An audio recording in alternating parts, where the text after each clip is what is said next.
জাতীয় নাগরিক পার্টির রাজশাহীর বাগমারা উপজেলা কমিটির ৩ সদস্য পদত্যাগ করেছেন। সামাজিক যোগাযোগ মাধ্যম ফেসবুকে পোস্ট দিয়ে এবং কেন্দ্রীয় দপ্তরে পদত্যাগপত্র পাঠিয়ে তারা পদত্যাগ করেন।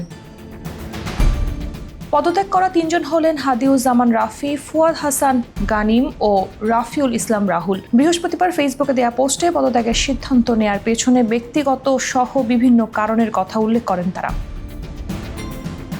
সংশ্লিষ্ট সূত্রে জানা গেছে, ১৭ জুন এনসিপির সদস্য সচিব আক্তার হোসেন ও উত্তরাঞ্চলের মুখ্য সংগঠক সার্জিস আলম স্বাক্ষরিত এক চিঠির মাধ্যমে ২০ সদস্যের বাগমারা উপজেলা কমিটির অনুমোদন দেওয়া হয়। ঘোষিত কমিটিতে আলী মর্তুজাকে উপজেলা কমিটির প্রধান সমন্বয়কারী এবং রফিকুল ইসলাম ও আল আমিনকে যুগ্ম সমন্বয়কারী করা হয়। পাশাপাশি আরও ১৭ জনকে সদস্য হিসেবে রাখা হয়। হাদিউজ্জামান রাফি জানান, আগে রাজনীতি না করার ইচ্ছে জানালেও এনসিপির কমিটিতে তার নাম রাখা হয়, তাই পদত্যাগ করেছেন।